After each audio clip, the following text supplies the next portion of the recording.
Saudara-saudara, puji Tuhan, Tuhan sudah memimpin seminar pada kali ini dari hari pertama sampai pada malam yang terakhir ini. Merupakan doa saya semenjak beberapa tahun yang lalu untuk memberikan seminar dengan judul Allah Tritunggal. Khususnya saya melihat banyak orang Kristen di Indonesia mempunyai tanggapan yang kurang benar mengenai Allah Tritunggal, atau mereka yang percaya Allah Tritunggal tetapi cara menjelaskannya sangat jauh daripada apa yang dituntut di dalam Alkitab. Saudara-saudara sekalian, dan saya mengumumkan itu pada waktu gereja pembukaan Gereja Kristus Pluit, bahwa saya akan mengadakan khusus seminar untuk Allah Tritunggal. Dan Tuhan sudah mengabulkan, Tuhan sudah memberkati, sehingga kita melihat bahwa Tuhan sudah bekerja di dalam beberapa hari ini. Saudara-saudara sekalian, malam ini kita akan memberikan satu konklusi yang konkret mengenai apa yang sudah kita ceramahkan. Nah, saudara-saudara, saya mau membaca beberapa ayat terlebih dahulu dengan saudara-saudara. Kita membaca bersama-sama dari Yohanes, Injil Yohanes. Kita membaca pasal 20 ayat ke-28. Injil Yohanes pasal 20 ayat ke-28. Saya membaca 26, 27 dan 28. Saudara membaca bersama-sama. 8 hari kemudian murid-murid Yesus berada kembali dalam rumah itu, dan Thomas bersama-sama dengan mereka. Sementara pintu-pintu terkunci, Yesus datang dan ia berdiri di tengah-tengah mereka dan berkata, "Damai sejahtera bagi kamu." Kemudian dia berkata kepada Thomas, "Taruhlah jarimu di sini dan lihatlah tanganku. Ulurkanlah tanganmu dan cucukkanlah ke dalam lambungku.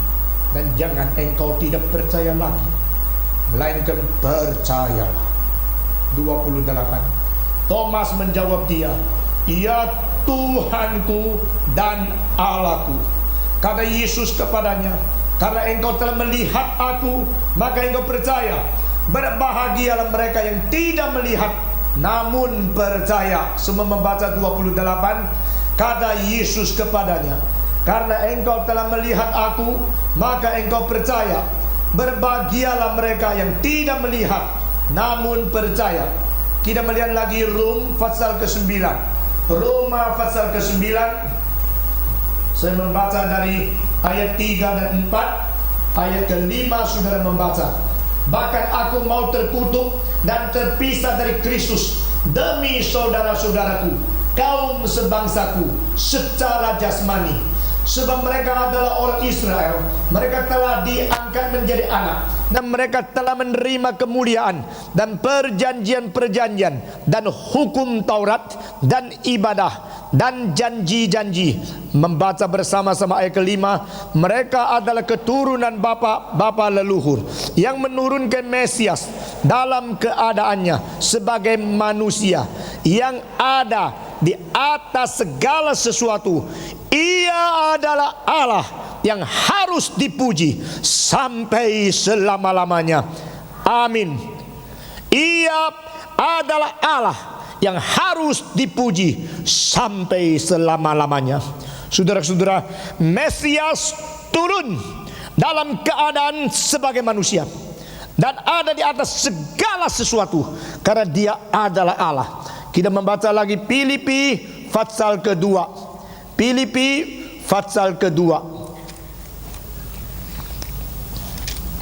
ayat ke-5, 6 dan 7. Filipi pasal kedua ayat ke-5, 6 dan 7.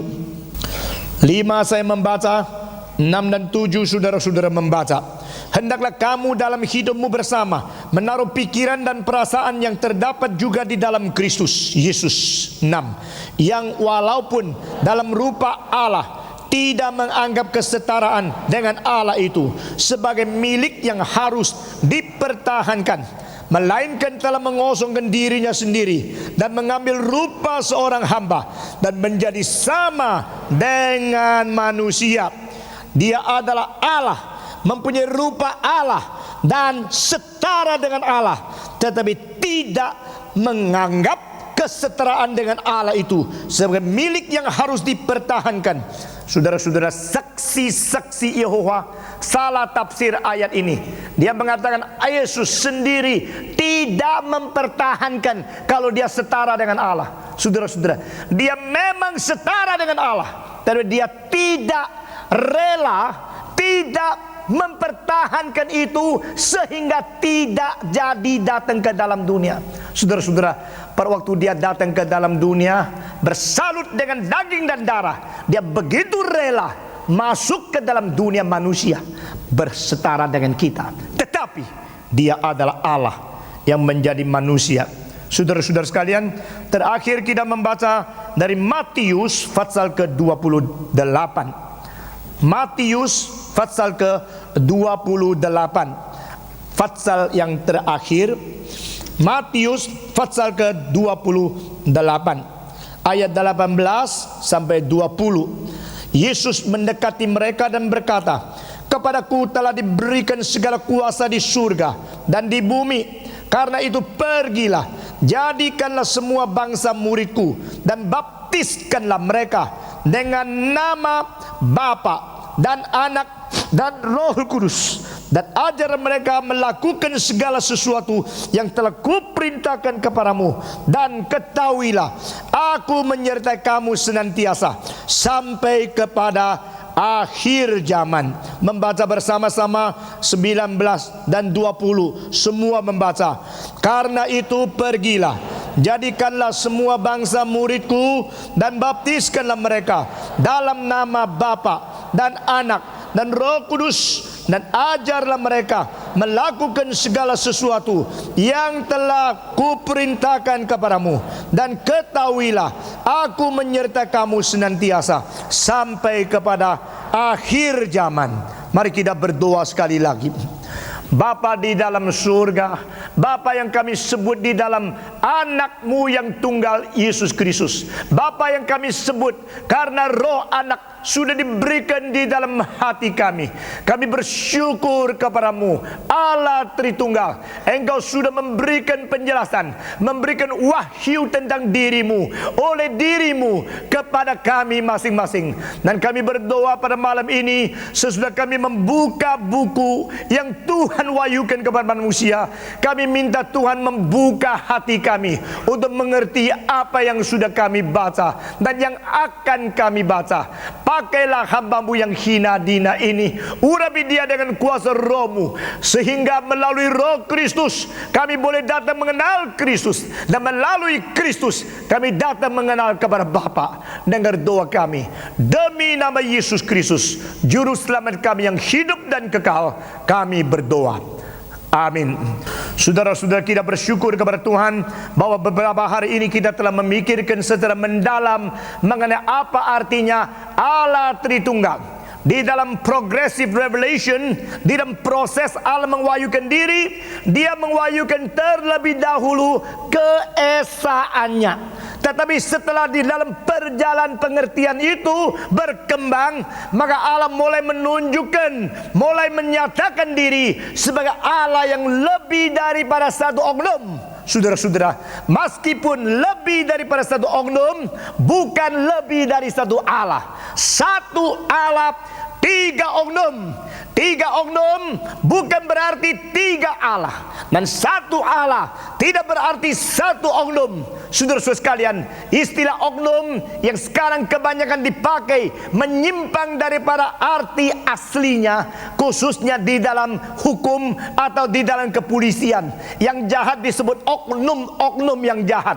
Tetapi saudara-saudara sekalian, istilah oknum arti aslinya adalah pribadi yang mempunyai kebebasan, mempunyai satu keberadaan yang berrasio, beremosi, dan berintelek.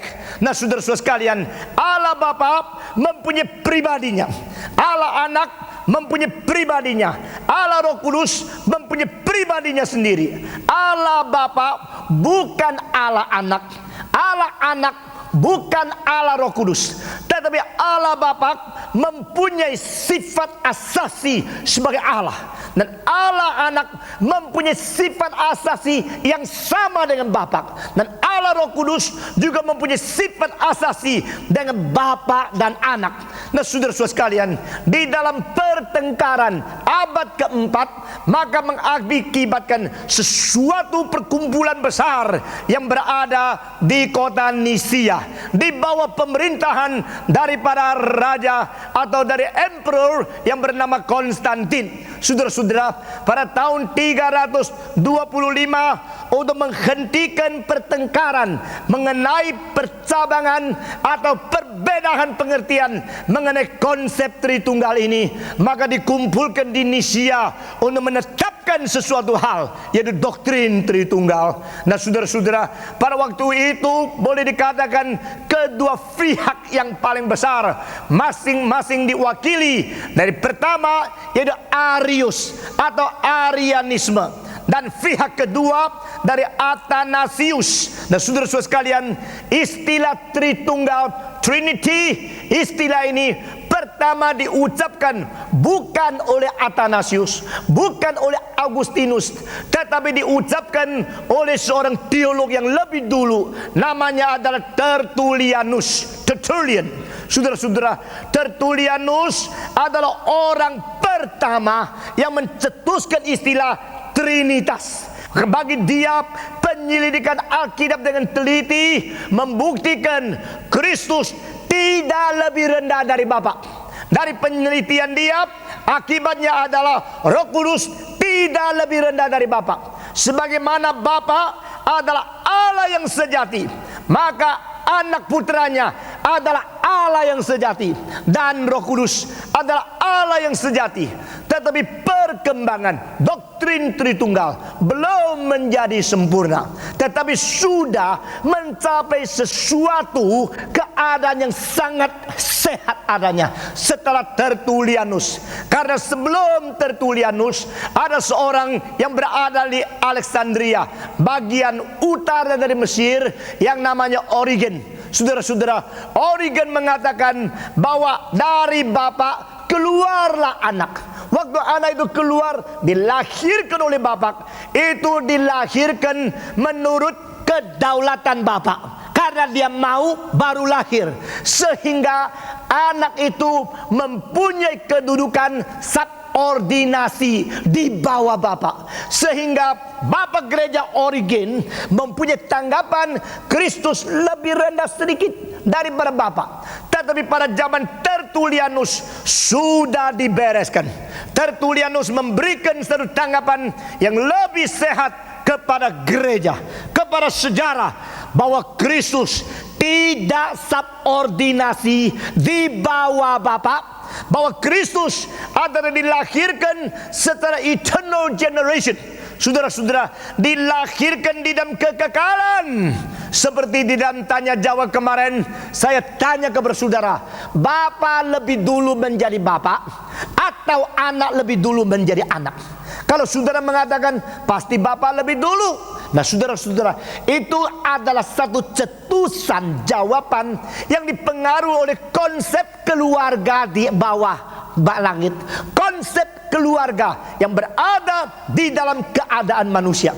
Tetapi Allah bukan manusia, saudara-saudara, sehingga kelahiran di dalam kekekalan, the eternal generation, berarti di dalam kekekalan, bukan karena kedaulatan Bapa sehingga anak dilahirkan, tetapi karena satu keharusan yang kekal, sehingga anak dan Bapa sebagai sesuatu fakta realita dari kedua pribadi yang kekal, dengan satu tindakan atau dengan satu fakta kelahiran, tapi bukan fakta ciptaan. Saudara-saudara, setiap kali kita mendengar istilah lahir dengan konsep yang murni, berarti sifat sama. Sekali lagi, setiap kali kita menyebut istilah lahir, kita harus memikir secara teologi yang sehat, berarti sama sifat dasarnya. Manusia melahirkan manusia. Yang dilahirkan bukan dicipta. Yang melahirkan bersifat manusia. Yang dilahirkan juga bersifat manusia. Sifat hidup yang disebut manusia tidak lebih tinggi daripada sifat hidup yang disebut manusia. Sifat hidup yang melahirkan tidak lebih tinggi dari sifat hidup yang dilahirkan. Yang dilahirkan tidak lebih rendah dari yang melahirkan. Yang melahirkan mempunyai sama, setara derajat dengan yang dilahirkan. Dengan demikian, istilah lahir mempunyai signifikansi yang khusus, yaitu di dalam lahir, yang melahirkan dan yang dilahirkan mempunyai sifat derajat hidup yang sama. Saudara-saudara sekalian, puji Tuhan.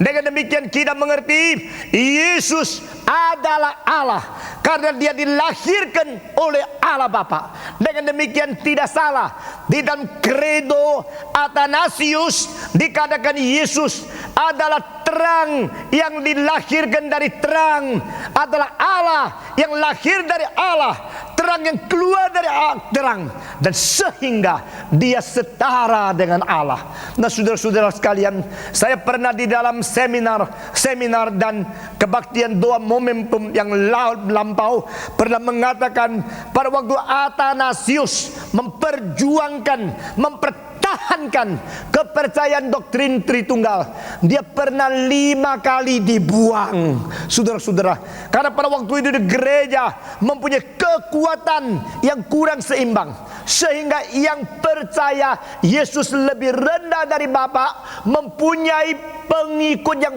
banyak sekali, sehingga mayoritas gereja pada abad keempat mengikut Sabellianisme, mengikut Arianisme, sehingga Athanasius harus perang sebatang kara, perang secara tersendiri, perang secara minoritas. Saudara-saudara sekalian, orang berkata kepada dia, Athanasius, sudahlah, tahu tidak mayoritas telah menjalan mengikuti ajaran itu dan mereka semua memusuhi engkau. Seluruh dunia memusuhi engkau, Athanasius. Athanasius menjawab, apa? Seluruh dunia memusuhi aku, baik, aku Athanasius akan menjadi musuh melawan seluruh dunia.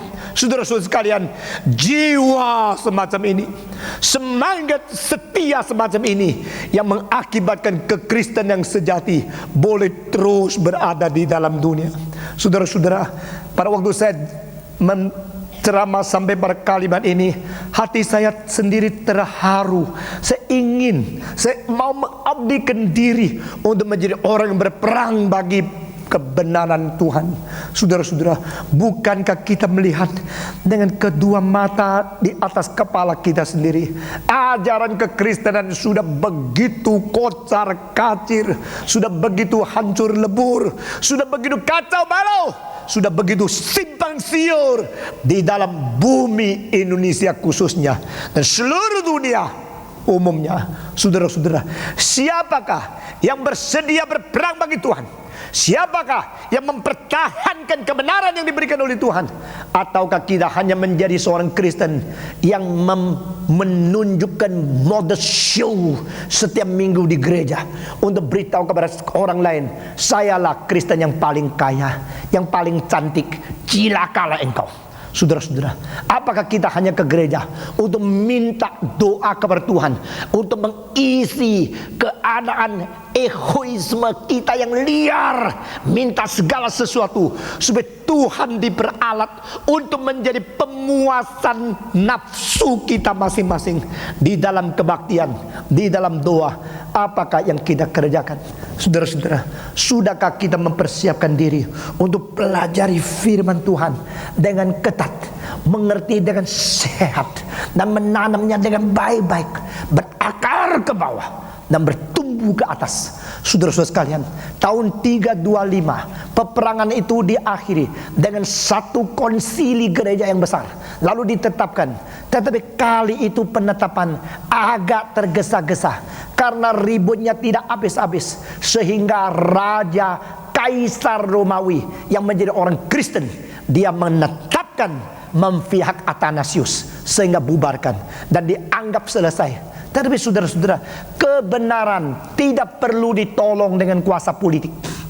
Kebenaran teologi harus diberikan kekuatan melalui pengertian yang diberikan oleh Roh Kudus. Saudara-saudara sekalian, itu sebab Athanasius menyatakan kurang puas. Meskipun saya menang, tapi menang atas pertolongan dari seorang kaisar tidak benar. Lebih baik kita berdebat, kita berunding, kita diskusi, kita menemukan kebenaran berdasarkan wahyu Tuhan yang ketat, yang kita taat. Saudara-saudara, dia tidak menerima dengan rela.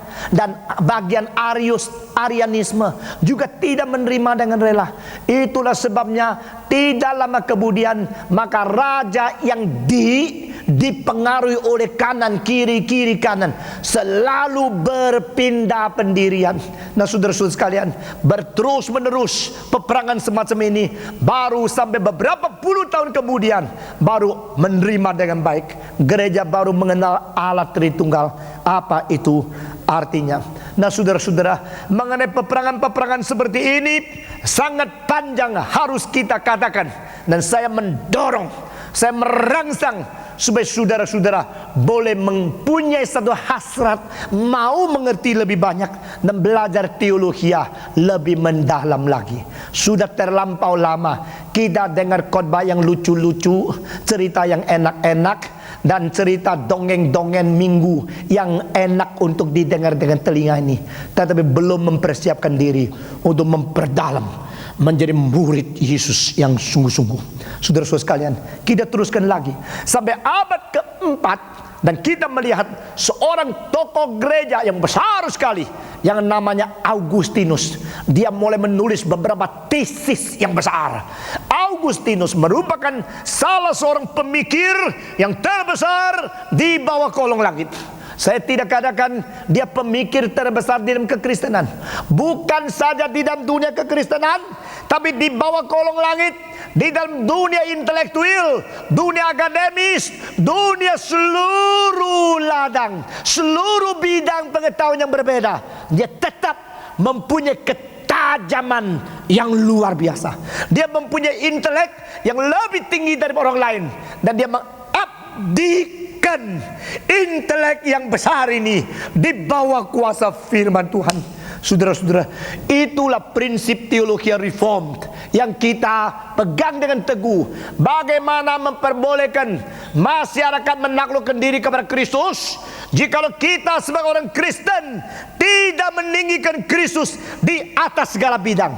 Let Christ be preeminent above all aspects of the culture and of the civilization.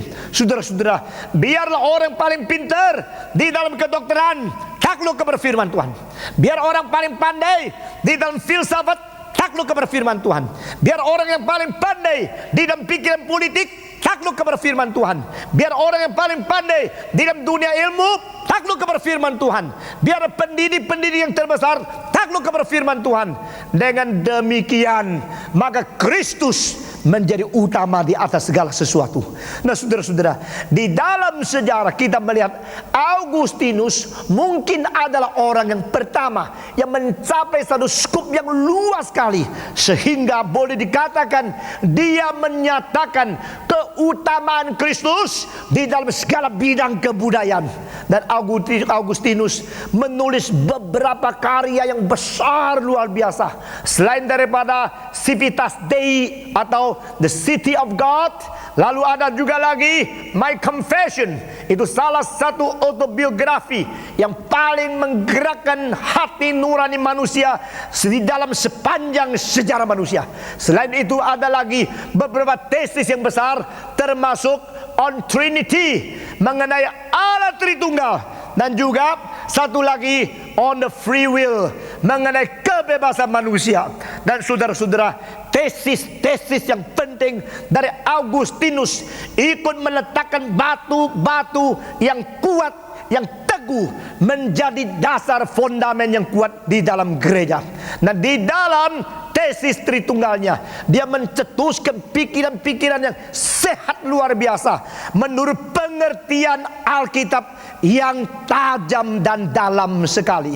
Saudara-saudara, meskipun di dalam tesis yang ditulis oleh Augustinus, kita tidak melihat bahwa dia terlalu paham, terlalu mengerti apa yang pernah didiskusikan di dalam sejarah, tetapi cukup dengan pengertian yang sehat melalui penggalian kitab suci sebagai kebenaran yang dia percaya. Dia sudah menetapkan batu dan fondasi yang kuat bagi gereja. Saudara-saudara, dia selama-lamanya mempunyai dua prinsip. Pertama, aku percaya untuk bisa mengerti. Prinsip kedua, aku mengerti untuk mau percaya. Jadi percaya sebagai iman, kepercayaan sebagai satu pandangan yang sudah sampai di jauh melihat ke depan, baru intelek mengikuti pengertian apa yang dilihat. Saudara-saudara, inilah prinsip daripada Augustinus. Sehingga di dalam tesis Tritunggalnya juga dibagi dua bagian mengenai Tritunggal. Pertama, taklukkan dulu apa yang Tuhan katakan, apa yang Tuhan wahyukan dalam kitab suci, diuraikan dengan penerimaan iman yang sungguh-sungguh. Lalu bagian kedua, memberikan penjelasan, melihat dengan teliti apa yang seharusnya kita percaya. Nah, saudara-saudara sekalian, semenjak itu sampai sekarang kita melihat Allah Tritunggal, doktrin ini diterima oleh gereja menjadi doktrin yang penting. Dan barang siapa tidak terima doktrin Tritunggal, orang itu adalah bidat. Orang itu bukan termasuk dalam gereja yang sejati. Saudara-saudara, kita percaya Allah Bapa, kita percaya Allah Anak, kita percaya Allah Roh Kudus. Dan Allah Bapa, Allah Putra, Allah Roh Kudus bukan tiga Allah, melainkan hanya satu Allah. Kemarin kita telah memikirkan tentang beberapa aspek dari oknum kedua, dan pada waktu yang akhir kita memikirkan tentang beberapa aspek dari oknum yang ketiga. Sekarang kita akan sekali lagi masuk ke dalam beberapa aspek yang besar mengenai oknum kedua dan oknum ketiga ini. Jadi kalau pada malam pertama kita telah mentegaskan Allah yang Esa, your God is the only God. Saudara-saudara, Eloheinu plural, the only God itu ada singular. Hear ye Israel, your God is the only God. Allahmu adalah Allah yang tunggal, Allah yang tunggal. Maka dari aspek Bapa tidak ada persoalan apa-apa. Tetapi bagaimana dengan oknum kedua? Bagaimana dengan oknum ketiga? Sekarang kita mau masuk ke dalam beberapa sifat khusus. Saudara-saudara sekalian, di dalam hal ini pertama kita melihat mengenai nama Allah. Apakah Yesus disebut Allah? Apakah Roh Kudus disebut Allah? Memang Yesus disebut Allah berkali-kali, berulang-ulang muncul istilah Allah yang dipakai untuk Yesus Kristus. Dan saudara-saudara sekalian, kemarin kita sudah membaca mengenai firman Logos. Dari permulaan adalah firman. Firman bersama-sama dengan Allah, Logos, Theos. Lalu firman adalah Allah, Logos is equal to Theos. Kristus adalah Allah, dan Kristus yang dipakai oleh Bapa untuk menciptakan segala sesuatu. Nah, saudara-saudara, Kristus bernama Allah. Bukan saja demikian, kita melihat pada waktu Thomas berjumpa dengan Yesus sesudah Yesus bangkit. Nah, saudara-saudara, dia pernah mengeluarkan perkataan yang lancang. Kalau aku tidak korek-korek lubangnya sendiri, kalau aku tidak masukkan jariku ke dalam bekas lukanya, aku tidak percaya kalau Yesus bangkit. Oh, Tuhan yang sudah mendengar kalimat itu muncul di hadapan dia lalu berkata, sejahteralah engkau. Pada waktu semua tunduk kepala mendengar, sejahteralah engkau. Si Thomas juga mendengar. Terus dia pasti mengatakan di hati, mati gua. Kok dia di sini ya? Apa dia tahu apa yang saya katakan? Baru dia merasa diri menyesal sedikit. Yesus bilang, hei sini, Thomas, ayo sini. Wah betul-betul mati gua sekarang. Sekarang dipanggil Thomas. Kamu bilang kan? Sekarang keluarkan jarimu. Ini lubang. Coba masukkan. Ini, coba lihat. Coba masukkan. Masukkan tanganmu. Lihat, aku betul-betul bangkit. Lihat, ini tubuh palsu, tubuh meniru, tubuh imitasi, atau ini pemalsuan dari oknum pribadi yang lain, atau yang sungguh-sungguh pernah luka. Coba, pada waktu itu orang yang minta tanda sekarang tidak lagi mempertahankan skeptisisme sendiri. Saudara-saudara, orang yang berkata, di mana Allah? Di mana Allah? Kalau Allah begitu muncul, pasti dia lari. Saudara-saudara, jangan terlalu takut kepada ateisme. Jangan takut ateis, jangan takut skeptiksis, jangan takut agnostiksis. Barang siapa yang agnostik, saudara harus bersikap agnostik kepada agnostiksis. We should be agnostic toward the agnostics. We should be skeptic toward the skeptics. Dan orang-orang skeptik, orang-orang tidak percaya, orang-orang agnostik, pada waktu berjumpa dengan Allah yang menyatakan diri kepada mereka, langsung hancur ateismenya, hancur agnostiksismenya, hancur skeptiksismenya. Ayo Thomas, tak usahlah, sudahlah. Ayo, tanganmu coba korek-korek sini. Engkau ingin korek-korek. Thomas bukan korek-korek. Thomas tidak lagi kritik. Thomas tidak lagi mempertahankan skeptiksismenya, tetapi dia lutut. Sesudah lutut dia berkata, my Lord, my God. Saudara-saudara, saya melihat satu keindahan luar biasa. Istilah engkau adalah Kristus, engkau adalah anak Allah yang hidup, keluar daripada mulut Petrus sebelum Yesus naik ke atas kayu salib. Di Kaisaria Filipi, Yesus Kristus tanya kepada murid-muridnya, siapakah aku? Mereka menjawab secara kutipan. Seperti sekarang banyak anak sekolah teologi tidak mengenal Allah dari karena kepercayaan sendiri, hanya mengenal Allah dari buku-buku. Menurut buku ini, menurut buku itu, menurut Karl Barth, menurut Bullman, menurut Bonhoeffer, menurut akan Penneberg, menurut akan Kuhlman, menurut akan Paul Tillich. Tetapi Tuhan Yesus berkata, bukan menurut mereka. Bagaimana tanggapanmu? Bagaimana jawabanmu? Petrus berkata, engkaulah Kristus, anak Allah yang hidup. Setelah kredo pertama yang simple, setelah kredo pertama yang sederhana keluar dari mulut Petrus, Yesus berkata, sekarang aku mendirikan gerejaku di atas batu karang ini. Eklesia, muncullah istilah gereja. Saudara-saudara, eklesia, gereja, jadi gereja. Itu di sini.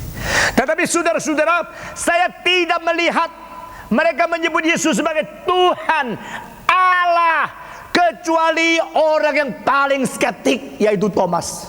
Saudara-saudara, kalau istilah Kristus keluar dari Petrus, istilah Allah keluar dari Thomas yang paling lemah. Berarti saudara, mungkin dulu rohanimu lemah, dulu engkau paling malas, dulu engkau tidak bisa percaya, dulu engkau selalu skeptik terhadap Yesus Kristus. Tetapi saya berkata kepada saudara, saya tetap menaruh pengharapan. Orang yang paling lemah bisa menjadi kuat, orang yang paling bimbang bisa menjadi teguh, orang yang paling skeptik menjadi paling affirm, paling mempunyai keadaan yang kuat sekali untuk mengaku iman. Saudara-saudara, puji Tuhan, dari mulut seorang skeptiksis seperti Thomas berkata, my Lord, my God. Dan kalimat menyebut Yesus sebagai Allah ini waktu muncul, Yesus mengatakan, oh jangan gini, bukan kok, saya bukan Allah, saya hanya orang hebat saja. Jangan gini, jangan sungkan, berdiri, begitu. Tidak, Yesus terima itu. Saudara-saudara, lihat reaksi Yesus. Malaikat-malaikat dan penghulu malaikat yang tertinggi pada waktu disembah sujud oleh manusia dengan cara berlutut, dia tidak bisa terima. Dia tidak berani terima, kecuali dia setan. Memang setan ingin merebut hak untuk disembah sujud oleh manusia. tetapi malaikat yang suci, malaikat yang baik. Pada waktu manusia menyatakan satu sikap berlutut di hadapan dia, bersikap mau berbakti kepada dia, malaikat yang terang, malaikat yang baik pasti menolak. Saudara-saudara, siapakah Yesus? Apakah Yesus pada saat itu hanya seorang manusia biasa? Waktu dipanggil Allah, kesenangan terus terima. Kalau dia adalah orang baik yang sudah dibangkitkan oleh Allah, hanya orang saja, karena kesenangan menerima sifat ilahi atas diri, waktu dipanggil Allah dia terima, langsung mati lagi. Saudara-saudara, Allah tidak akan mengampuni dia.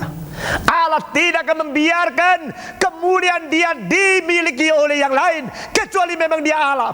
Saudara-saudara sekalian, saudara, di dalam hal ini kita meninjau kembali kepada satu peristiwa yang pernah terjadi, yaitu seorang penghulu yang muda datang kepada Yesus lalu berlutut berkata, "Guru yang baik, guru yang baik." Yesus menjawab, "Yang baik hanya Allah." Di dalam jawaban respons Yesus kepada penghulu yang muda itu, dia telah memberikan satu kaitan ironis yang besar luar biasa. Di dalam semua cara pendidikan belum ada. Saudara-saudara, Yesus seolah-olah berkata kepada dia, "Engkau kalau panggil saya guru, tidak usah lutut seperti ini. Kalau engkau tahu saya Allah, harus lutut. Tapi kalau sudah lutut, mengapa panggil guru tidak panggil Allah? Engkau cari apa? Engkau cari hidup kekal? Hidup kekal tidak ada pada guru. Guru tidak memberikan hidup kekal. Guru hanya memberikan ilmu pengetahuan. Engkau cari hidup kekal, tapi datang kepada guru. Datang kepada guru, berlutut kepada dia. Engkau panggil saya guru yang baik. Yang baik cuma Allah. Apakah engkau sudah mengetahui kalau saya Allah? Kalau tidak, mengapa engkau berlutut? Kalau engkau belum tahu, mengapa engkau datang memanggil saya itu? Tahu tidak yang baik hanya satu." Saksi-saksi Yehova sekali lagi salah tafsir ayat itu dan berkata, coba lihat, Yesus sendiri tidak mengaku dia guru yang baik. Yesus mengatakan hanya Allah yang baik. Saudara-saudara, my God, my Lord, Yesus terima dipanggil sebagai Allah. Hal ini mengakibatkan pengertian selanjutnya pada waktu Rasul Paulus menulis Roma pasal ke-9. Dia berkata, Yesus, dia adalah Allah yang melebihi segala sesuatu, Allah yang patut dipuji untuk selama-lamanya. Sekali lagi muncul istilah God untuk Yesus Kristus. Saudara-saudara, Yesus adalah Allah. Bagaimanakah dengan sebutan Allah bagi Roh Kudus? Kapankah Roh Kudus disebut Allah? Kapankah Roh Kudus mempunyai sebutan sebagai Allah? Saudara-saudara sekalian, saya minta saudara perhatikan dua tempat perbandingan. Sekarang kita membaca bersama-sama. Kita buka kitab suci dari Kisah Rasul-Rasul pasal 5 ayat ke-3 dan ayat ke-4. Kisah Rasul-Rasul pasal ke-5 ayat ke-3 dan ayat ke-4. Saya membaca ayat ketiga dan saudara-saudara semua yang ada kitab suci bawa membaca ayat keempat.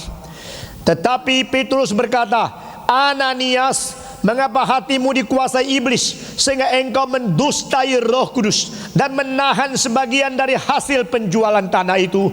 Keempat semua membaca, selama tanah itu tidak dijual, bukankah itu tetap kepunyaanmu? Dan setelah dijual, bukankah hasilnya itu tetap dalam kuasamu? Mengapa engkau merencanakan perbuatan itu dalam hatimu? Engkau bukan mendustai manusia, tetapi mendustai Allah. Saudara bandingkan ayat ketiga dan keempat.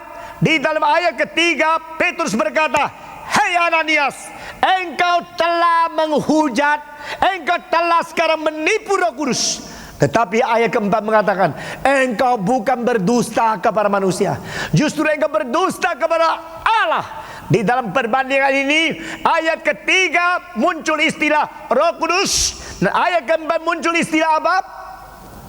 Apa? Allah. Saudara tahu, ini adalah cara comparison, cara perbandingan. Kita melihat Roh Kudus adalah Allah. Saudara-saudara, siapa bilang Roh Kudus bukan Allah? Jikalau Roh Kudus bukan Allah, mengapa di sini Petrus berkata, engkau bukan menipu kepada manusia, engkau menipu kepada Allah, karena engkau sudah menipu, berdusta kepada Roh Kudus. Dengan demikian Roh Kudus adalah dipersamakan dengan Allah, dan Roh Kudus langsung disebut sebagai Allah. Roh Kudus adalah Allah. Siapa bilang Roh Kudus hanya angin? Siapa bilang Roh Kudus hanya prinsip? Siapa bilang Roh Kudus hanya kuasa-kuasa di dalam alam? Siapa bilang Roh Kudus hanya semacam cara kerja Allah di dalam karyanya? Tidak. Roh Kudus adalah Allah. Barang siapa yang berdusta kepada Roh Kudus, dia berdusta kepada Allah. Barang siapa bersalah kepada Roh Kudus, dia bersalah kepada Allah. Karena Roh Kudus memang adalah Allah. Sekarang kita melihat bagian 2. Dan bagian kedua yang dibandingkan ini perlu satu loncatan yang besar. Kita membaca terlebih dahulu dari 1 Korintus 6 ayat ke-19. Saya membaca satu kali, lalu semua menyusul membaca satu kali. 1 Korintus pasal ke-6 ayat ke-19. Di sini Paulus berkata, tidak tahukah kamu bahwa tubuhmu adalah bait Roh Kudus yang diam di dalam kamu, Roh Kudus yang kamu peroleh dari Allah, dan bahwa kamu bukan milik kamu sendiri.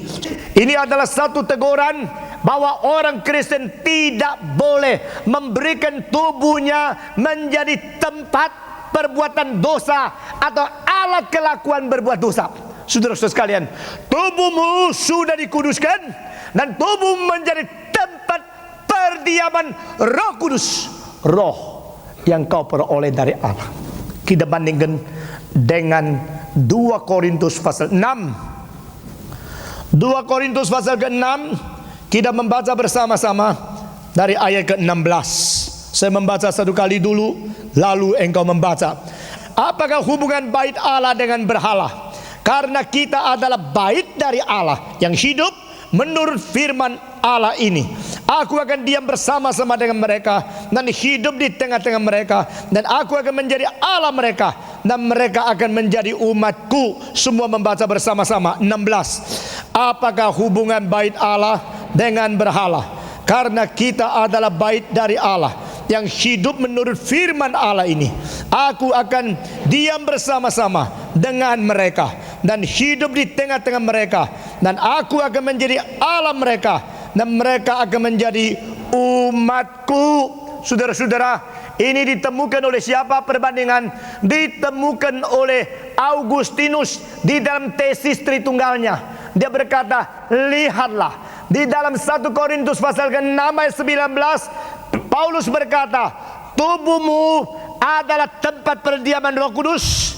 Dan di dalam 2 Korintus pasal 6 ayat ke-16, Paulus yang sama berkata, tubuhmu adalah bait Allah, sehingga tempat diam dari Allah dan tempat perdiam dari Roh Kudus ini digabungkan, membuktikan Roh Kudus disebut sebagai Allah. Saudara-saudara, dengan jelas kita melihat sebutan ini patut diterima oleh Roh Kudus. Ini aspek pertama yang kita lihat pada hari ini. Kedua, kita melihat Yesus Kristus mempunyai sifat kekekalan, dan juga Roh Kudus mempunyai sifat kekekalan. Pada hari kedua saya mengadakan I am that I am, the eternal existence of God. He exists on His own existence. He exists depend on Himself. Saudara-saudara, the self-existent, the self-sufficient, and the self-eternal God. Allah yang ada pada diri, Allah yang bersandar pada diri, Allah yang menyukupi diri, dan Allah yang dari kekal sampai kekal adalah sumber keberadaan. Nah, saudara-saudara, mengenai Kristus kita sudah membaca, dia mengatakan before Abraham was, I am. Aku ada sebelum Abraham ada. Nah, saudara-saudara, mengenai Kristus kita sudah membaca juga dari Mika pasal 5 ayat 2. Permulaannya dari kekekalan. Dan saudara-saudara, kita melihat bagaimana akhirnya. Pada hari kedua kita sudah mempertanggungjawabkan tentang awalnya, tapi mengenai akhirnya kita membaca ini disusul di dalam Ibrani pasal 1 ayat ke-12. Mari kita membaca bersama-sama. Ibrani pasal pertama ayat ke-12. Seperti jubah akan engkau gulungkan mereka, dan seperti persalinan mereka akan diubah, tetapi engkau tetap sama, dan tahun-tahunmu tidak berkesudahan. Semua membaca bersama-sama. 1, 2, 3. Seperti jubah akan engkau gulungkan mereka, dan seperti persalinan mereka akan diubah, tetapi engkau tetap sama, dan tahun-tahunmu tidak berkesudahan. Saudara-saudara, dari kekal sampai kekal, dari permulaan di dalam kekekalan sampai kesudahan, tahun-tahunnya tidak berkesudahan. Saudara-saudara, ini adalah kekekalan yang hanya dimiliki oleh Allah sebagai ousia, sebagai satu dasar sifat hidup Allah. Dan di sini kita melihat ini dimiliki oleh Kristus, karena Dia adalah Allah. Bukan saja daripada sifat namanya Dia Allah, karena dari sifat kekekalannya Dia Allah. Bagaimana dengan oknum ketiga? Kita melihat bersama di dalam Ibrani pasal 9 ayat ke-14. Nah, saudara-saudara, ini hanya satu kali tercantum di dalam seluruh perjanjian baru. Satu kali saja yang diserahkan, yang diberikan kepada kita. Saudara-saudara, Ibrani pasal 9 ayat ke-14. Saya membaca satu kali, lalu semua membaca. Betapa lebihnya darah Kristus yang oleh roh yang kekal telah mempersembahkan dirinya sendiri kepada Allah sebagai persembahan yang tak bercacat, akan menyucikan hati nurani kita dari perbuatan-perbuatan yang sia-sia, supaya kita dapat beribadah kepada Allah yang hidup. Semua membaca. 1, 2, 3. Betapa lebihnya darah Kristus yang oleh roh yang kekal telah mempersembahkan dirinya sendiri kepada Allah sebagai persembahan yang tak bercacat, akan menyucikan hati nurani kita dari perbuatan-perbuatan yang sia-sia, supaya kita dapat beribadah kepada Allah yang hidup. Puji Tuhan, di sini dikatakan Yesus Kristus pada waktu mati di atas kayu salib, Dia telah memberikan satu persembahan kepada Allah. Nah, saudara-saudara, persembahan kepada Allah ini diberikan melalui roh yang kekal. Di sini satu istilah yang indah mengkaitkan sifat Allah, kekekalan, dengan oknum yang ketiga, Roh Kudus menjadi satu. Roh yang kekal, the eternal spirit. Saudara-saudara, Holy Spirit is the spirit of eternity. Allah yang kekal ada di dalam bentuk oknum yang ketiga. Dia adalah Roh Kudus yang kekal. Saudara-saudara, hanya satu kali dikatakan di sini. Itu sebab tidak sulit bagi Roh Kudus berdiam di dalam orang-orang yang menerima perjanjian itu untuk selama-lamanya. Seperti apa yang Kristus katakan di dalam Yohanes pasal ke-14, aku akan minta kepada Bapa dan Dia akan berikan seorang penolong yang lain kepadamu, yaitu Roh kebenaran. Dia akan berdiam di dalam hatimu untuk selama-lamanya. Tidak ada kesulitan, karena Roh Kristus adalah Roh kekal. Saudara-saudara, sekarang kita masuk ke dalam beberapa aspek yang lebih khusus lagi, yaitu karya yang hanya bisa dikerjakan oleh Bapa sendiri. Pertama, yaitu mencipta. Kedua, yaitu memberikan hidup. Dan yang ketiga, yaitu menghakimi dan mengampuni. Dan keempat, yaitu mewahyukan diri. Sekali lagi saya mengucapkan keempat aspek di sini. Keempat aspek karya Allah sendiri yang tidak bisa dikerjakan oleh yang bukan Allah. Pertama, mencipta. Kedua, menebus atau memberi hidup. Ketiga, menghakimi atau mengampuni dosa. Keempat, mewahyukan diri kepada manusia. Dan saudara-saudara, Allah Bapa adalah Allah pencipta. Ini tidak menjadi soal. Allah Bapa menjadi Allah penebus. Ini tidak menjadi soal.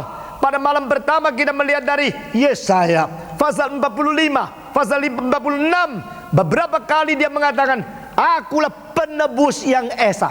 Aku adalah juru selamat satu-satunya. Di luar saya tidak ada juru selamat. Dan kita melihat lagi untuk oknum pertama, dia menghakimi dan mengampuni dosa. Itu memang tidak ada persoalan bagi kita. Dan keempat, dia adalah Allah yang mewahyukan diri. Juga tidak ada kesulitan bagi kita, karena terlalu banyak Alkitab yang mengatakan tentang hal ini.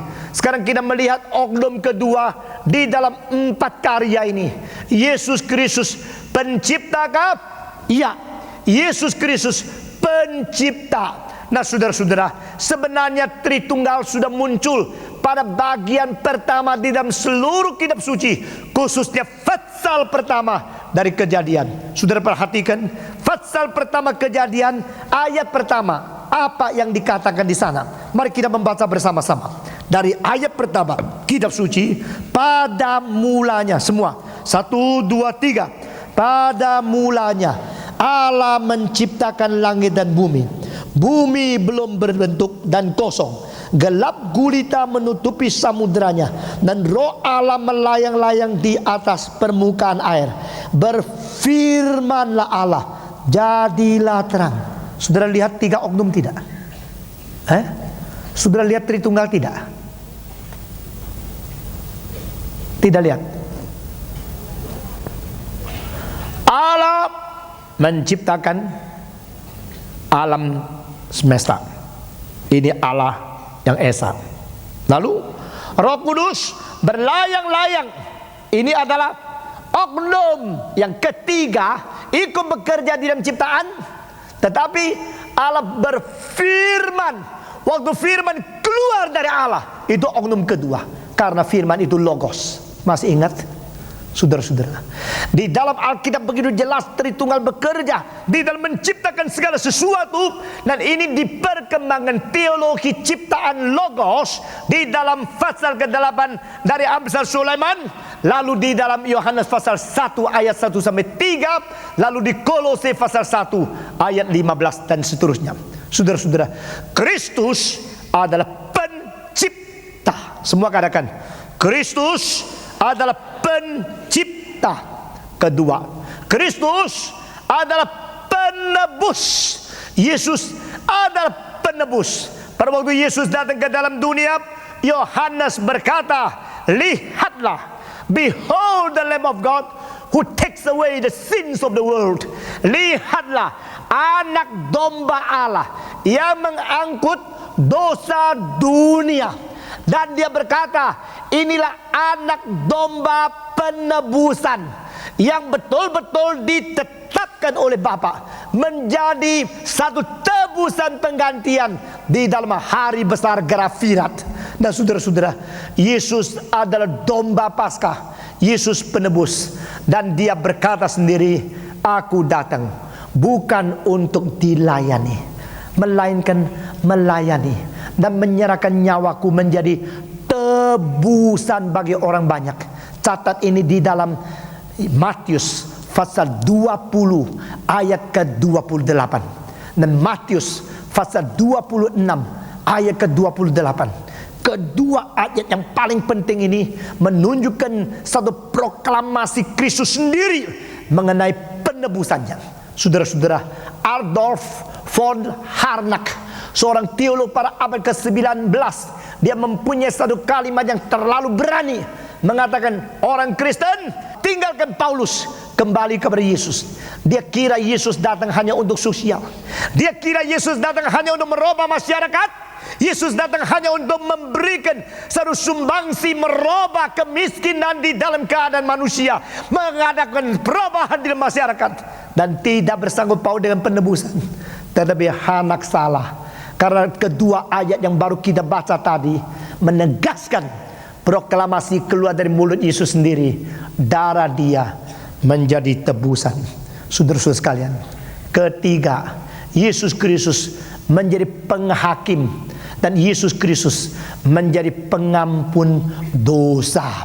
Saudara-saudara, kita membaca bersama-sama Yohanes pasal ke-12 ayat ke-44 dan seterusnya. Tetapi Yesus berseru katanya, barang siapa percaya kepadaku, ia bukan percaya kepadaku, tetapi kepada Dia yang telah mengutus aku.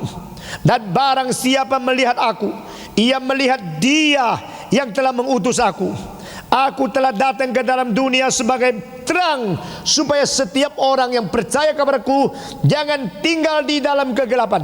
Dan jikalau seorang mendengar perkataanku tetapi tidak melakukannya, aku tidak menjadi hakimnya. Sebab aku datang bukan untuk menghakimi dunia. Semua membaca kalimat selanjutnya, melainkan untuk menyelamatkannya. 48 semua, 1, 2, 3. Barang siapa menolak aku dan tidak menerima perkataanku, ia sudah ada hakimnya, yaitu firman menjadi hakimnya pada akhir zaman.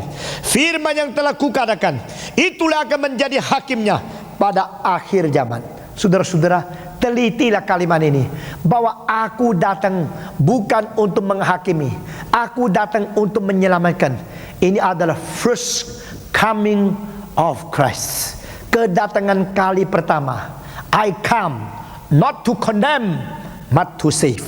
Tetapi dikatakan di sini, barang siapa yang menolak perkataanku, ada yang menghakiminya, yaitu perkataan yang kututurkan menjadi hakimannya bagi dia. Saudara-saudara, ini adalah the second coming of Jesus. Yesus yang pertama kali datang, Dia mengampuni. Tetapi kedua kali datang, Dia akan menghakimi dunia. Dengan apa? Dengan perkataannya. Saudara-saudara, pada waktu Dia datang pertama kali, tubuhnya, inkarnasi, Yesus datang untuk menyelamatkan. Dengan tubuh yang dijatuhkan, hukuman mengganti kita. Tubuhnya dirobek, tubuhnya ditusuk, tubuhnya digantung, tubuhnya dimatikan di atas kayu salib. Tapi saudara-saudara, pada waktu Dia datang lagi, itu firman-Nya, logosnya, sifat ilahinya yang akan menghakimi. Siapakah Kristus? Siapakah oknum kedua bisa menghakimi kecuali Dia Allah? Dan saudara-saudara, Dia juga menyatakan sifat ilahi dengan keberanian memproklamirkan pengampunan dosa kepada manusia. Kita akan melihat Yesus memberikan pengampunan. Saudara-saudara, Yesus memberikan pengampunan. Matius pasal ke-9 ayat kedua. Lukas 7:48. Kita khusus membaca Injil Lukas saja. Lukas pasal 7 ayat ke-48. Saya membaca satu kali, lalu saudara-saudara membaca satu kali. Injil Lukas pasal ke-7 ayat ke-48. Demikian firman Tuhan. Lalu ia berkata kepada perempuan itu, dosamu telah diampuni. Semua membaca. Lalu ia berkata kepada perempuan itu, dosamu telah diampuni. Dan mereka yang duduk makan bersama dia, 49, berpikir dalam hati mereka, siapakah ia ini sehingga ia dapat mengampuni dosa? Ini adalah satu hal yang hanya bisa dikerjakan oleh Allah. Siapakah Dia ini sehingga Dia dapat mengampuni dosa? Saudara-saudara, ini pekerjaan Allah yang dikerjakan oleh Yesus. Dan keempat, Yesus Kristus bukan saja mengampuni, menghakimi. Yesus Kristus mempunyai pekerjaan Allah, menyatakan diri, menyatakan kuasa ilahi kepada manusia. Kita membaca bersama-sama di dalam Matius pasal ke-11 ayat ke-27. Semua membuka Matius pasal ke-11 ayat ke-27. Membaca bersama-sama sekaligus serentak. Injil Matius pasal 11 ayat ke-27. Semua telah diserahkan kepadaku. Di mana suara saudara? Semua dengan rata. 1, 2, 3. Semua telah diserahkan kepadaku oleh Bapa-Ku, dan tidak seorang pun mengenal Bapa selain Bapa, dan tidak seorang mengenal Bapa selain Anak, dan orang yang kepadanya Anak itu berkenan menyatakannya. Tidak seorang mengenal Allah Bapa kecuali melalui Anak.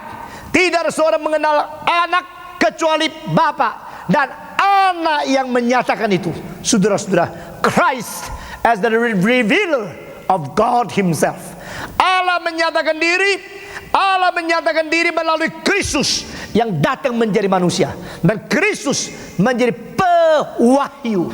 Saudara-saudara, pewahyu yang menturunkan wahyu kepada manusia yang diwahyui untuk mengenal Allah yang diwahyukan. Saudara-saudara, Christ is the revealer, to reveal the revealed God in Himself. God was in Christ. Allah berada di dalam Kristus, dan Kristus menyatakan Allah. Sekarang kita kembali melihat keempat hal aspek yang sama untuk oknum yang ketiga, yaitu Roh Kudus. Di manakah Alkitab mengatakan bahwa Roh Kudus pencipta? Saudara-saudara, di dalam ayat pertama dari Kejadian pasal 1 saya sudah membaca kepada saudara. Tapi kita akan melihat dua tempat yang penting sekali mengenai Roh Kudus adalah pencipta. Kita membaca bersama-sama dari Ayub pasal 26 ayat ke-13. Nah, saudara-saudara, oleh napasnya langit menjadi cerah, tangannya menembus ular yang tangkas. Menembus ular yang tangkas. Semua membaca. Oleh napasnya langit menjadi cerah, tangannya menembus ular yang tangkas. Istilah napas ini adalah istilah yang berarti roh. Saudara perhatikan, istilah napas dari bahasa Ibrani adalah nefesh. Dan nafas dari Ibrani, Aramik, lalu kepada Arabia, lalu kepada bahasa Indonesia, lalu ke Jawa sama nefes, nafas. Nah, saudara-saudara, itu perubahan sama dari istilah nefesh. Nah, nefesh mempunyai dua arti. Pertama, napas di dalam yang dicipta, dan kedua, roh dari Allah pencipta. Saudara-saudara, kalau kita mengatakan dengan napasnya Allah mencipta segala sesuatu, apakah Allah mempunyai hidung yang bernapas? Apakah Allah perlu udara yang diciptakan oleh sendiri untuk keluar dalam, masuk ke dalam tubuhnya? Tidak. Allah itu roh pencipta, tapi kita mempunyai napas yang dicipta. Nah, saudara-saudara, pada waktu Yesus menghembus napas, karena murid-muridnya, receive ye the Spirit. Masih ingat? Terimalah roh. Pada waktu Allah bernapas, Dia menyatakan pekerjaannya melalui roh yang keluar daripada Dia. Saudara-saudara, waktu Allah menghembus, itu berarti roh keluar daripada Allah. Di dalam ayat ini memberikan kepada kami aspek pertama dari ciptaan Roh Kudus. Ciptaan Roh Kudus atas alam semesta. The creation of the Holy Spirit in the nature. Saudara-saudara, Allah melalui Roh Kudus menciptakan alam semesta. The creation by Holy Spirit. The creation of the Holy Spirit in the nature. Ini dengan napasnya engkau telah mencipta. Kita melihat pasal 33 ayat keempat.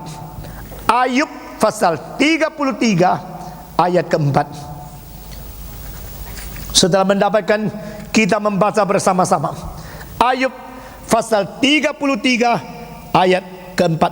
Roh Allah telah membuat aku, dan nafas yang maha kuasa membuat aku hidup. Semua 1, 2, 3. Roh Allah telah membuat aku, dan nafas yang maha kuasa membuat aku hidup. Bukankah lebih jelas di sini? Roh Allah yang mencipta aku. Nah, saudara-saudara, di sini Ayub memberikan tanggapan daripada aspek ciptaan di dalam wilayah kedua, yaitu mencipta manusia. Saudara-saudara, mencipta alam semesta itu jauh lebih gampang daripada mencipta manusia. Tetapi di sini dikasihkan kepada kita pengertian aspek kedua, mencipta manusia. Ciptaan Allah di dalam alam melalui Roh Kudus. Dikatakan dengan napasmu segala sesuatu terjadi. Tetapi ciptaan Allah sehingga ada yang mirip serupa dengan menurut peta teladan Allah, itu ciptaan di dalam aspek kedua, manusia. Di sini katakan Roh Allah dalam membuat saya, dan napasmu yang maha kuasa membuat aku hidup. Saudara-saudara, puji Tuhan, Roh Kudus pencipta. Aspek kedua, Roh Kudus bukan sedang mempunyai karya pertama sebagai Allah, yaitu pencipta. Roh Allah juga pemberi hidup baru dan pemberi kuasa kebangkitan, menyatakan penebusan sudah terlaksana pada seseorang. Kita membaca di dalam Rom pasal 8 ayat kedua. Kita membaca bersama-sama Roma pasal 8 ayat kedua. Saya membaca ayat pertama dan ayat kedua, semua membaca. Kitab Roma pasal ke-8 ayat pertama. Demikianlah sekarang tidak ada penghukuman bagi mereka yang ada di dalam Kristus Yesus. Kedua, semua membaca. 1, 2, 3. Roh yang memberi hidup telah memerdekakan kamu dalam Kristus dari hukum dosa dan hukum maut. Oh, puji Tuhan. Ini adalah satu-satu kalinya di mana Roh Kudus menjadi pemberi hidup, dicantum di dalam Alkitab. Roh yang memberikan hidup sudah memerdekakan mereka dari hukum dosa dan hukum maut. Saudara-saudara, puji Tuhan. Roh Kudus pemberi hidup. Roh Kudus memberi hidup kepada setiap orang yang diperanakan oleh Dia. Saudara-saudara, dan ayat ke-11 adalah komentar yang lebih lanjut daripada ayat ini. Kita membaca bersama-sama Roma pasal 8 ayat ke-11. Semua 1, 2, 3. Dan jika roh Dia yang telah membangkitkan Yesus dari antara orang mati diam di dalam kamu, maka Ia yang telah membangkitkan Kristus Yesus dari antara orang mati akan menghidupkan juga tubuhmu yang fana itu oleh Roh-Nya yang diam di dalam kamu. Saudara-saudara, aku percaya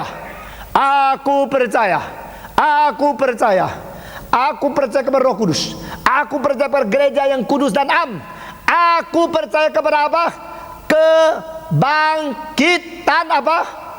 Daging. Selain kita percaya kepada persekutuan orang suci, kita percaya kebangkitan daging.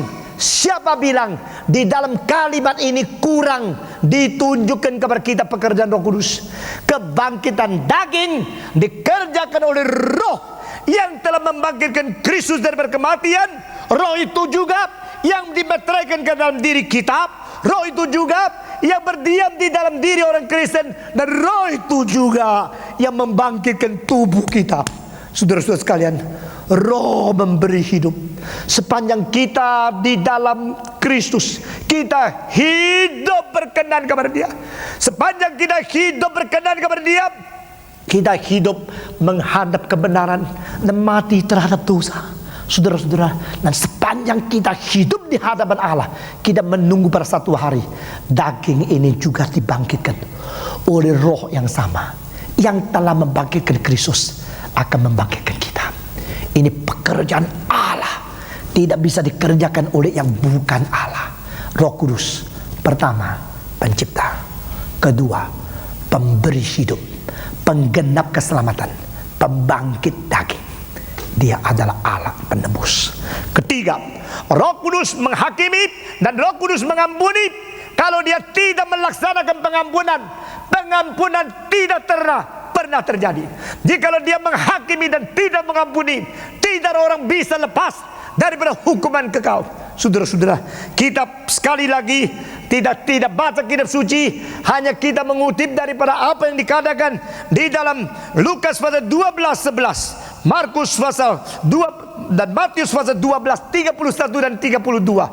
Barang siapa yang bersalah kepada anak bisa diampuni, tapi barang siapa yang bersalah kepada Roh Kudus tidak bisa diampuni. Saudara-saudara, di sini telah indikasi, di sini telah memberikan kepada kita satu keadaan rahasia. Roh Kudus menetapkan pengampunan atau tidak. Saudara-saudara sekalian, kalau demikian, Dia adalah yang menahan pengampunan atau yang melepaskan pengampunan. Saya akan menjawab dua-dua. Kalau Roh Kudus mengakta tidak mengampuni, Tidak ada satu orang bisa diampuni. Kalau Roh Kudus mengampuni, dia akan diampuni. Sebab Roh Kudus disebut dengan satu istilah khusus yang satu kali saja muncul di dalam Ibrani pasal 10:29. Sekarang kita membaca Ibrani pasal ke-10 ayat ke-29.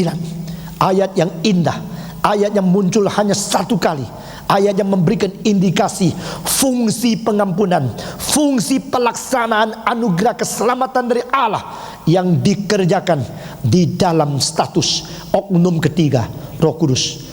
Ibrani pasal 10 ayat 29. Betapa lebih beratnya hukum yang harus dijatuhkan atas dia yang menginjak-injak anak Allah, yang menganggap najis darah perjanjian yang mengkuduskannya, dan yang menghina roh kasih karunia. Semua baca kalimat terakhir, roh kasih karunia. Maafkan, untuk perjanjian ini, terjemahan baru untuk ayat ini saya rasa kurang tepat. Kalau saudara baca lagi dari Mandarin, dari King James Version, dari banyak terjemahan yang lain, atau kembali kepada asli Greka, saudara akan menemukan terjemahan yang lama bahasa Indonesia jauh lebih dekat dengan asli dibanding dengan ayat ini.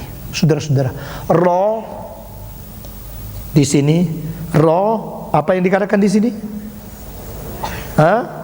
Kasih karunia. Tidak. Yang asli berarti yang melaksanakan anugerah. Atau di dalam terjemahan Indonesia yang lama, pohon anugerah. Oh, itu bagus sekali. Dia menjadi sumber anugerah. Dia menjadi yang mengambil tindakan keputusan memberi anugerah atau tidak. Di situ pohon, di situ pokoknya. Roh Kudus menjadi sumber anugerah. Dan anugerah apa? Anugerah penebusan, anugerah pengampunan ditetapkan oleh Roh Kudus. Saudara-saudara, puji Tuhan. Di dalam penebusan, kesimpulan adalah Allah Bapa menyediakan keselamatan, dan Allah Anak menggenapi keselamatan, dan Allah Roh Kudus melaksanakan keselamatan. Saya mengulangi sekali, lalu saudara mengikut. Sesudah itu dihafal dan dipakai di dalam kesaksian saudara kepada orang lain. Allah Bapa mempersiapkan keselamatan, Allah Anak menggenapi keselamatan, dan Allah Roh Kudus melaksanakan keselamatan. Semua 1, 2, 3. Allah Bapa mempersiapkan keselamatan, Allah Anak menggenapi keselamatan, dan Allah Roh Kudus melaksanakan keselamatan. Dia penebus di dalam aspek ini. Keempat, Roh Kudus bukan saja dia mencipta. Roh Kudus bukan saja menebus dan memberi hidup. Roh Kudus bukan saja menghakimi dan mengampuni. Roh Kudus terakhir di dalam aspek karya Allah yang keempat, ini paling penting, dia menwahyukan kebenaran. Kita membaca bersama-sama. Roh Kudus mengwahyukan kebenaran. 2 Timotius pasal ketiga. Segala tulisan yang diilhamkan Allah memang bermanfaat untuk mengajar, untuk menyatakan kesalahan, untuk memperbaiki kelakuan, dan untuk mendidik orang dalam kebenaran. Dengan demikian tiap-tiap manusia kepunyaan Allah diberlengkapi untuk setiap perbuatan yang baik. Nah, saudara-saudara, di sini diilhamkan Allah. Ini istilah diilhamkan Allah di dalam bahasa Grekanya adalah hembusan Allah. Saudara-saudara, di sini istilah ini berarti adalah napas Allah, Allah yang menghembuskan. Nah, saudara-saudara, pada waktu Allah menghembuskan, sekali lagi, itu adalah pekerjaan dari Roh Kudus. Saudara banding juga di dalam 1 Petrus pasal 1 ayat yang terakhir. Di sana dikatakan setiap perkataan dari Allah adalah dikatakan nubuat melalui Roh Kudus. Orang digerakkan Roh Kudus mengatakan perkataan dari Tuhan Allah. Saudara-saudara sekalian, dan sekarang kita masuk ke dalam aspek-aspek yang lain lagi. Ada beberapa hal yang khusus. Pertama, di dalam baptisan, dan kedua, di dalam berkat. Bagaimana peranan ketiga oknum ini dinyatakan di Alkitab. Saudara-saudara, kita kembali membaca, dan saudara sudah baca, sekarang tidak usah buka lagi, yaitu Matius pasal 28. Di dalam amanat yang agung, Yesus Kristus berkata, pergilah, jadikan segala bangsa apa? Muridku, baptiskan mereka dalam nama apa? Bapa, Anak, Roh Kudus, dan Paulus, gitu. Bapa, Anak, Roh Kudus, dan stop. Saudara-saudara, hanya baptiskan mereka dalam nama Bapa, Anak, dan Roh Kudus. 3. Saudara perhatikan, 3 di sini. Di dalam aslinya ada ho, dalam the name of the Father, bukan the name of Father, Son, Spirit. The name of the Father, the Son, the Spirit. Di dalam bahasa Greka, kalau ho itu keluar berarti berpribadi. Saudara perhatikan, kalau ho itu ho patir keluar, pada waktu itu keluar berarti ada pribadi. Ho pneuma, Roh, Anak, Bapa. Baptiskan mereka dalam nama Allah Bapa, Anak, dan Roh Kudus. Adalah artinya Bapa itu, Anak itu, Roh itu berarti berpribadi. Tetapi herannya di sini 3 oknum, the Father, the Son, the Holy Spirit. Berapa? 3. In the name. Berapa? Name-nya? Wah, ini payah ini grammarnya nih. In the names of the Father, the Son, and Spirit. Itu baru betul kan? Biasanya mesti in the names of the Father, the Son, the Spirit. Karena the Father, a person, the Son, another person, the Spirit, the third person. 3 persons, 3 names. Tetapi di sini di dalam nama singular, the Father, the Son, the Spirit. Seorang teolog bernama Louis Berkhof, dia mengingatkan gereja seluruh dunia kembali kepada ayat ini.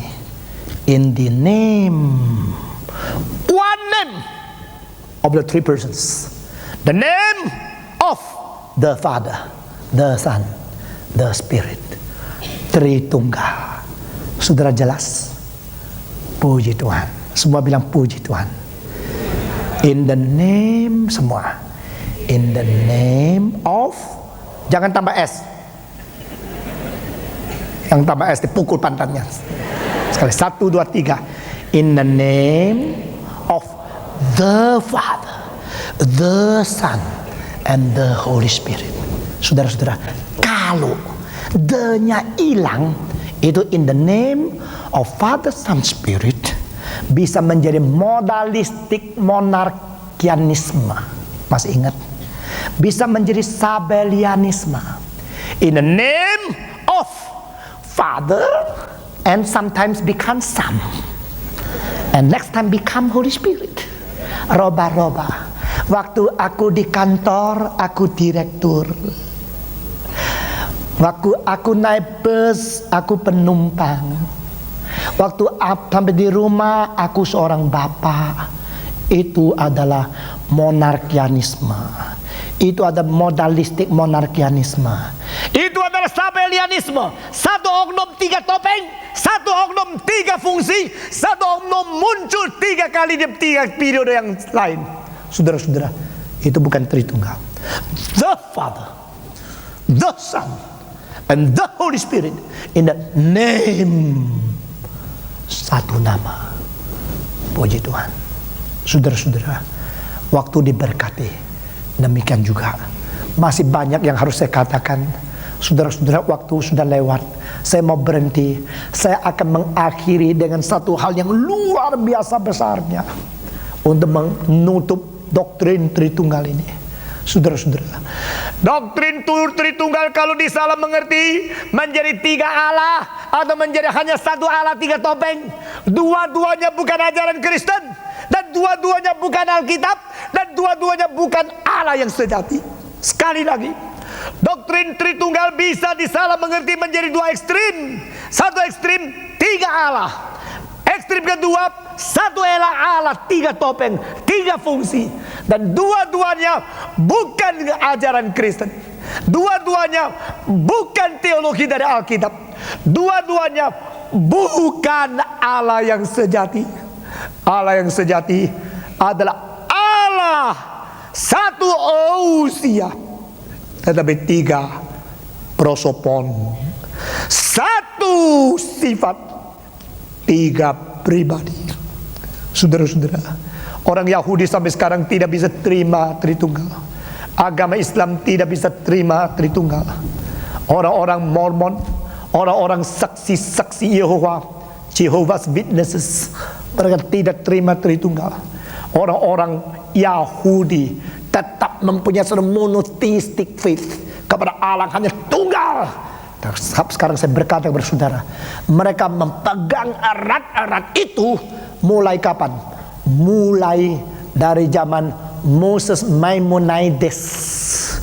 Moses Maimonides dianggap the second Moses in the Jewish history. The first Moses is Moses who wrote Pentateuch.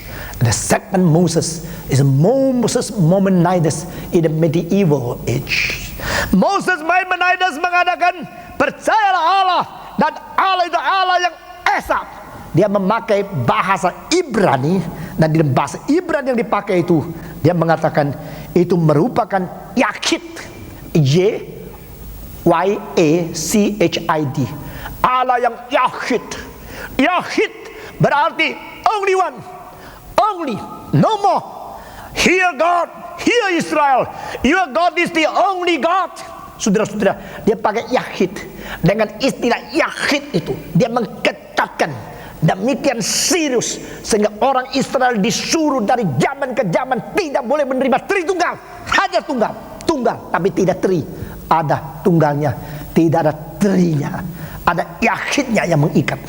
Saudara-saudara, tetapi seorang teolog reform yang bernama Lorraine Boutner di dalam bukunya dia berkata dan menyelidiki dengan lebih jelas lagi. Dia mengatakan itu kesalahan yang telah mengikat bangsa Yahudi sudah lebih beratus-ratus tahun. Kira-kira 800 tahun orang Yahudi diikat. Mereka tidak bisa menerima Tritunggal, mereka hanya menerima Yachid yang diajar oleh the second Moses. Tetapi dia berkata itu salah. Karena apa? Di dalam Alkitab Yachid tak pernah dipakai untuk Allah. Yachid dipakai untuk hal-hal yang lain. Hari itu kau pasti akan kehilangan anakmu yang tunggal, itu Yachid. Anak yang tunggal, Yachid. Itu satu-satunya, itu Yachid. Tapi waktu pakai kepada diri Allah, bukan Yachid, tetapi Achid. Saudara-saudara, A-C-H-I-D, A-C-H-I-D, Achid. Achid itu satu, tapi satu lain dengan yang hanya satu. Itu lain di mana? Lainnya di dalam bentuk artinya. Saudara-saudara, pada waktu Alkitab Perjanjian Lama pasal pertama, ada malam, ada siang, adalah hari pertama. Saudara-saudara, adalah satu hari, hari pertama. Satu itu tidak pakai Yachid, tapi pakai Achid. Apa artinya? Karena satu hari ini tergabung dari malam dan siang. Jadi Achid bukan kesatuan. Achid adalah bukan kesatuan mutlak, tetapi kesatuan persatuan. Dengar ya.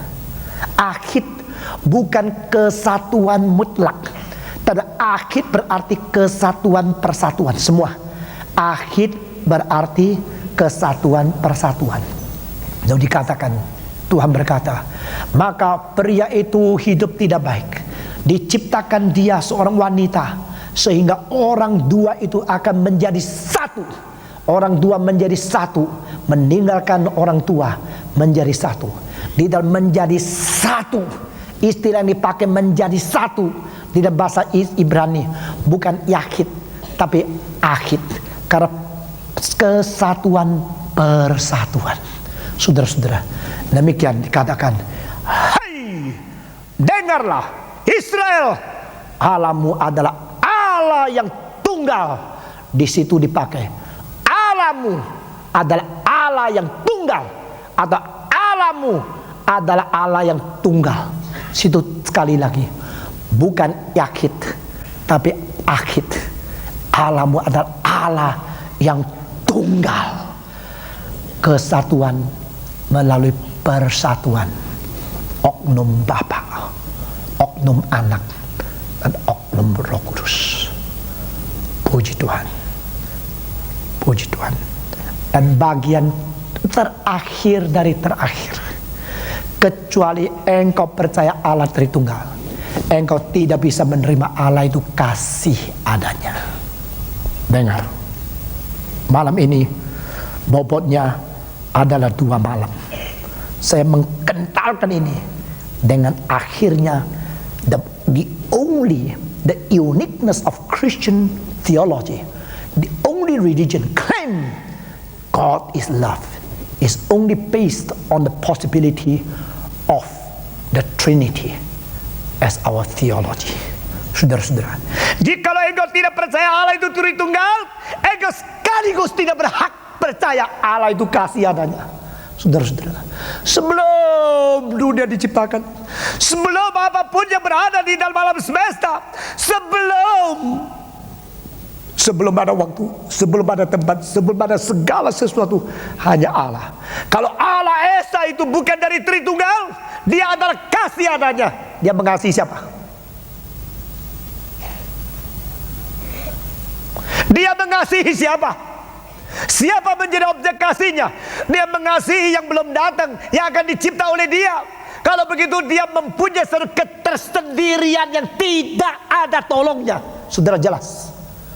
Tetapi saudara-saudara, when we Christians say God is love, no problem.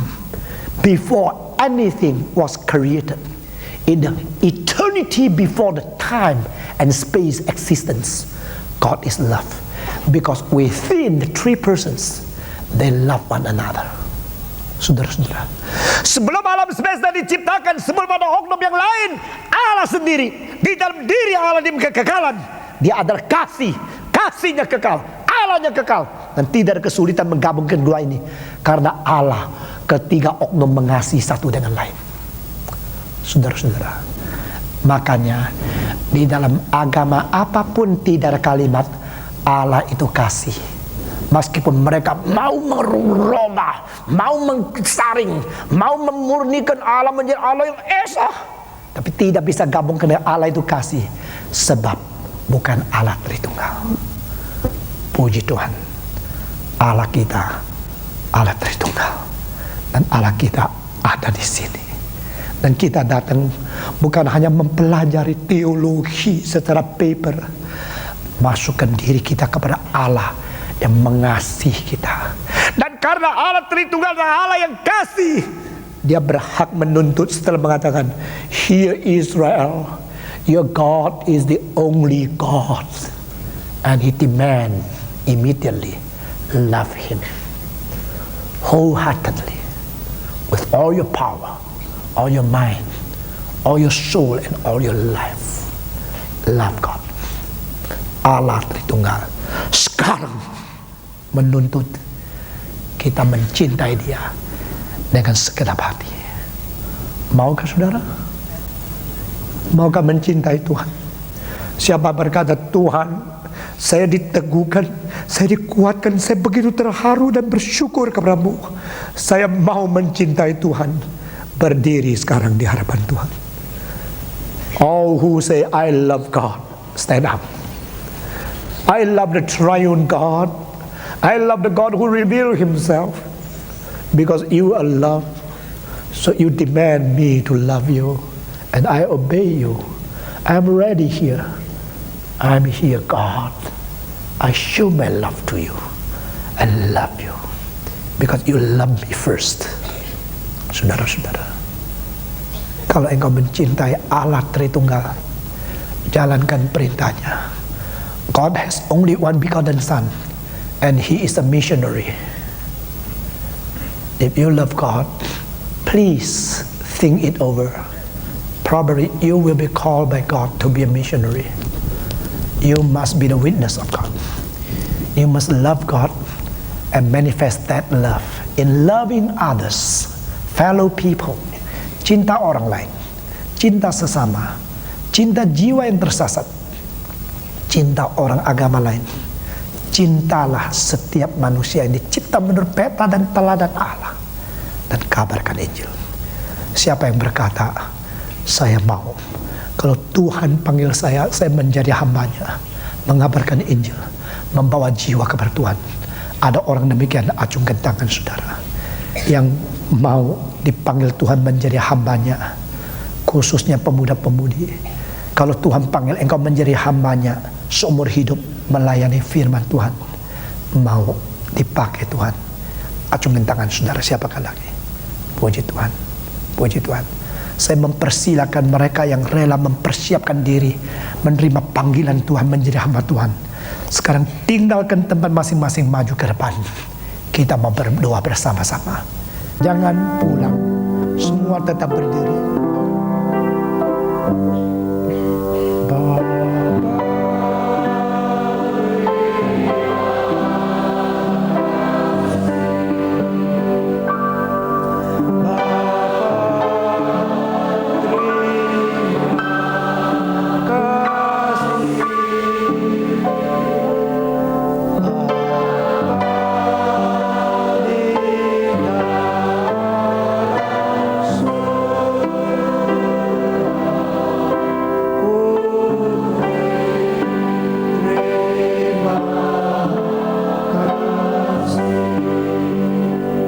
Bilang puji Tuhan.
Tuhan.